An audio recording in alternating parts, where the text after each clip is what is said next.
Good day, collectives. Today I will be discussing the first being last and the last being first, and how this all comes into balance with God's plan for all. So let's start from the beginning. All numbers exist from 1 through 9.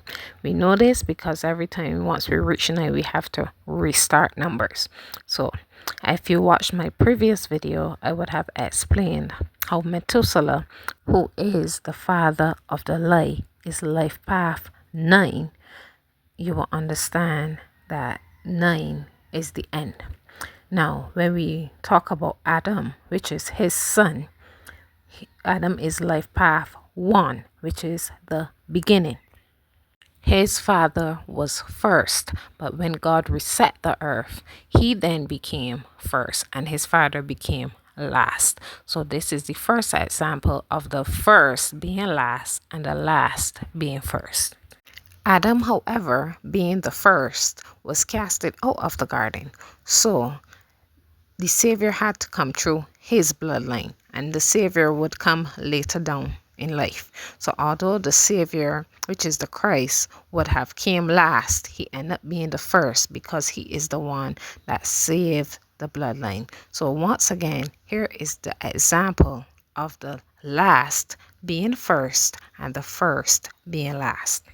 Another example of the first being last and the last being first is when God said 2 nations will be growing in the womb, and the older will serve the younger. So the older would have been the nations which were outside of the garden, and the younger would have been Adam and Eve. So here's another example of the first nations being last and then the last being first. Jesus said, I am the second Adam.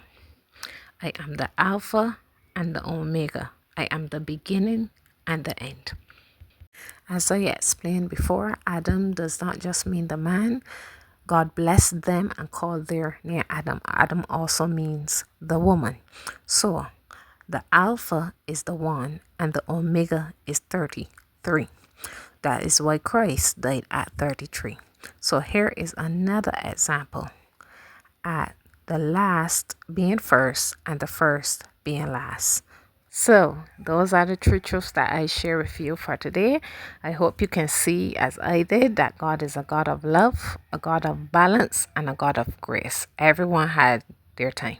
God now is making all things new, and let us all be a part of it by spreading love, joy, peace, oneness, goodness to everyone. So that's all for today. Sending you all love and big hearts. Big hearts.